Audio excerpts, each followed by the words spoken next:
Madinah adalah sebuah kota perdagangan yang penting sebelum kemunculan Islam.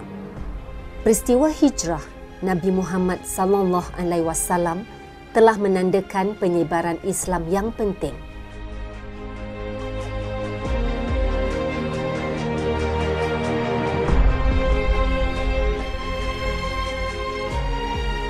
Keadaan tidak aman golongan Arab Madinah menyebabkan mereka pergi menemui Nabi Muhammad SAW pada tahun 621 Masehi.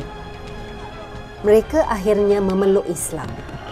Lalu pada musim haji tahun 621 Masehi, pertemuan kaum Aus dan Khazraj telah membuka lembaran baru dalam sejarah Madinah dan suatu perjanjian telah terbina yang dinamakan Perjanjian Aqabah Pertama.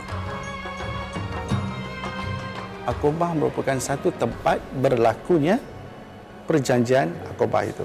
Right? Now, dalam perjanjian pertama ini, 3 perkara telah dipersetujui oleh penduduk Madinah, iaitu Aus dan Khazraj.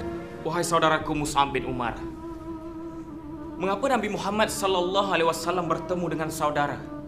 Dan mengapa pemimpin kaum Aus dan Khazraj bertemu dengan baginda? Nabi Muhammad SAW, kaum Aus dan Khazraj telah membuat perjanjian Aqabah. Di antara isi perjanjiannya ialah suku Aus dan Khazraj hendaklah beriman kepada Allah dan Rasul. Kaum Aus dan Khazraj telah berjanji akan membantu perjuangan Rasulullah dan berjanji tidak akan membuat perbuatan jahiliah lagi. Tidak akan mencuri, akan berhenti minum arak dan tidak akan membunuh anak perempuan. Cikgu, apa kesan daripada perjanjian Aqabah pertama tu? Okey. Kesan yang paling ketara ialah ajaran Islam itu sebenarnya tersebar secara semula jadi. Orang tahu berkenaan dengan ajaran Islam. Selama ini ajaran Islam hanya berkisar di kawasan Mekah. Sekarang penduduk Madinah sudah mengetahui bahawa ajaran Islam itu sudah ada di Mekah.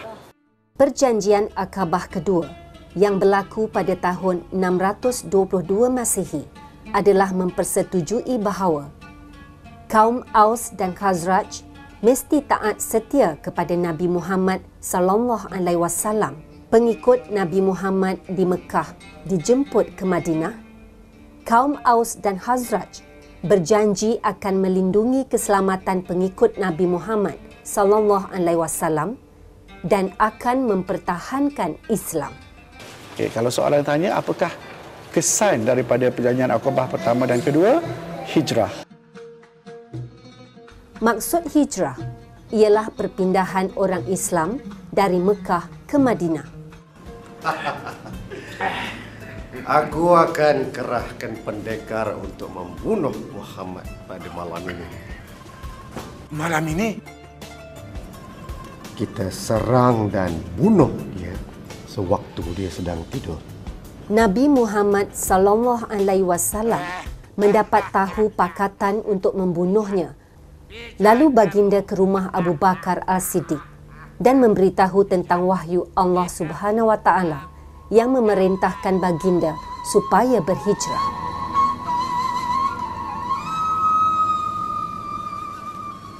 Nabi Muhammad SAW sudah mengarahkan kita supaya berhijrah ke Madinah. Penindasan dan kekejaman di sini benar-benar melampau. Bahkan kita di pulau. Ladang aku ternakkan aku macam mana? Dan macam mana pula kita nak mulakan kehidupan baru kita dekat sana? Tidakkah kamu tahu, saudara-saudara Ansar Islam kita di Madinah sudah berjanji akan membantu kita. Inilah dia Jabal Thor, tempat terletaknya Gua Thor, di mana Rasulullah SAW telah bersembunyi selama 3 malam bersama sahabatnya Abu Bakar As-Siddiq. Mereka ketika itu dikejar oleh kaum Quraisy. Jom kita daki. Semasa persembunyian tersebut, baginda dibantu oleh Abdullah bin Abu Bakar untuk mengintip kegiatan orang Quraisy. Asma binti Abu Bakar pula membantu menghantar makanan. Amir bin Fuhairah, seorang pengembala kambing pula, telah menghantar susu kambing untuk baginda.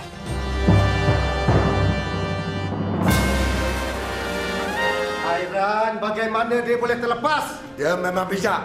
Dia menipu kita dengan meletakkan Ali di tempat tidurnya. Tetapi rumah itu telah kita kepung. Kenapa tidak ada seorang pun yang nampak masa dia keluar? Sudah tentu dia menggunakan ilmu sihir. Tak apa. Aku akan kerahkan semua pahlawan kita untuk mencari dia seluruh tempat. Periksa di setiap rumah dan di setiap gua. Apa mungkin dia bersembunyi di Gua Hira? Gua Tur.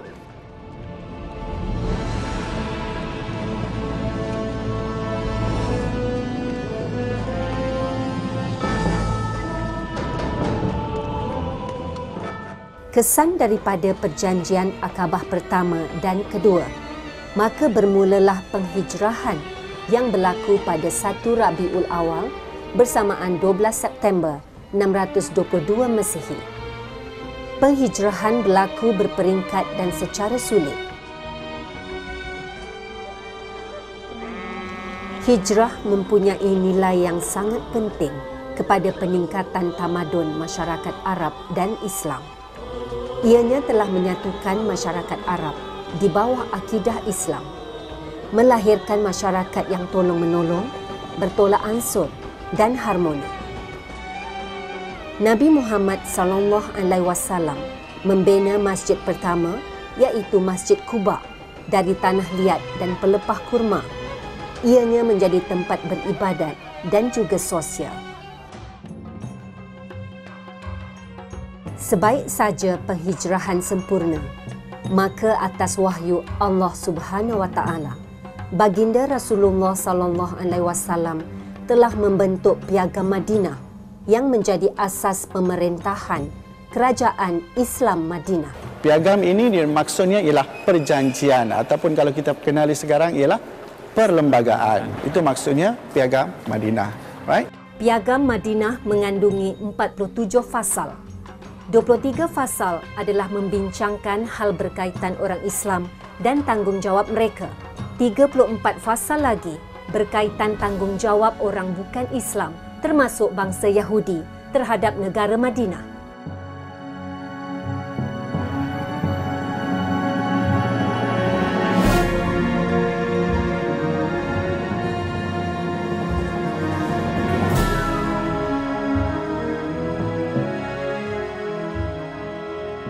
Dari segi politiknya bahawa orang Madinah telah mengakui bahawa Nabi itu sebagai pemimpin kerajaan di Madinah. Daripada situ, seluruh semenanjung tanah Arab telah mengakui bahawa Nabi adalah pemimpin negara Islam. Bagaimanakah kedudukan orang bukan Islam dalam Piagam Madinah pada masa itu? Ya, satu soalan yang bagus. Okay. Pun Nabi telah menjelaskan bahawa ada kedudukan orang bukan Islam dalam di Madinah pada waktu itu, terutamanya orang-orang Yahudi. Penduduk Madinah bebas mempunyai agama yang lain selain daripada agama Islam. Konten ini sama tak dengan apa yang berlaku di negara kita sekarang? Dari segi perundangannya juga, undang-undang Islam digunakan secara menyeluruh. Penduduk Madinah yang Islam dipanggil sebagai satu ummah. Wahai pesuruh Allah, pahlawan Mekah Abu Sufyan sedang menggerakkan 1000 tentera Quraisy dan 1000 ekor unta untuk menyerang Rasulullah sallallahu alaihi wasallam. Wahai pesuruh Allah, aku Sa'ad ibnu Mu'ad,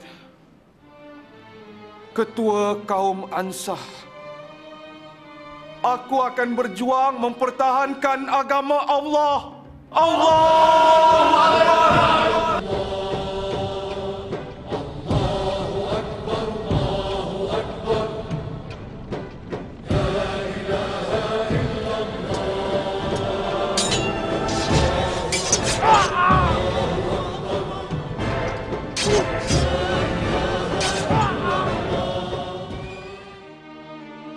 Nabi Muhammad sallallahu alaihi wasallam telah menukarkan nama Yathrib kepada Madinah Al-Munawwarah atau Kota Bercahaya. Baginda menjadikan Madinah sebagai pusat tamadun Islam dan agama Islam. Tahun 628 Masehi, bersamaan 6 Hijrah, orang Islam berhasrat untuk menziarahi kota Mekah kerana di situ terletaknya Kaabah. Hasrat tersebut direstui oleh Nabi Muhammad SAW untuk sama-sama melakukan umrah. Walau bagaimanapun telah disekat oleh Arab Quraisy Mekah di Hudaibiyah, Uthman bin Affan telah dihantar menjadi wakil rundingan bagi pihak orang Islam. Kandungan perjanjian Hudaibiyah adalah mengadakan gencatan senjata selama 10 tahun. Kabilah Arab lain bebas memihak kepada pihak Arab Quraisy atau Islam Madinah. Orang Arab Quraisy Mekah yang memihak ke Madinah tanpa kebenaran penjaga perlu dipulangkan semula. Orang Islam Madinah yang memihak ke Mekah tanpa kebenaran penjaganya tidak perlu dipulangkan. Umat Islam hanya boleh mengerjakan umrah pada tahun berikutnya. Tapi yang dinama Arab Quraisy, mereka sentiasa tidak berasa senang dengan Nabi. Selepas 2 tahun perjanjian Hudaibiyah dimeterai, mereka mencabuli perjanjian itu.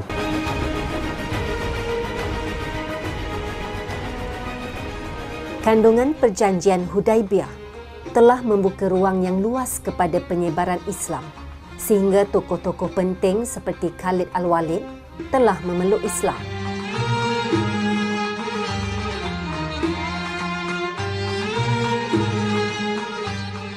Pengislaman Abu Sufyan dan Abbas merupakan faktor penting yang memudahkan kota Mekah dikuasai oleh orang Islam.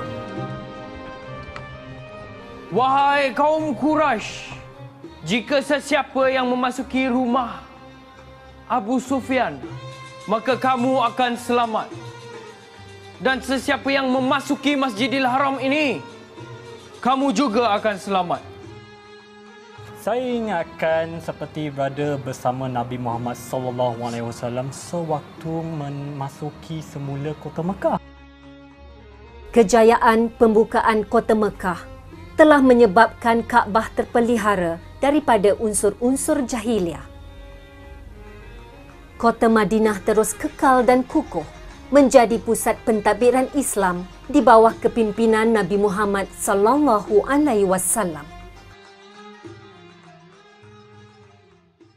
Dari segi pertahanan juga. Pertahanan ini maksudnya dari segi keselamatan negara.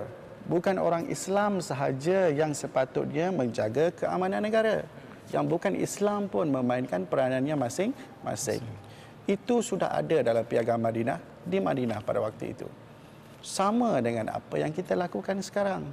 Tanggungjawab kita, tak kira awak Islam ke, you bukan Islam ke, tanggungjawab menjaga keselamatan negara adalah tanggungjawab kita bersama.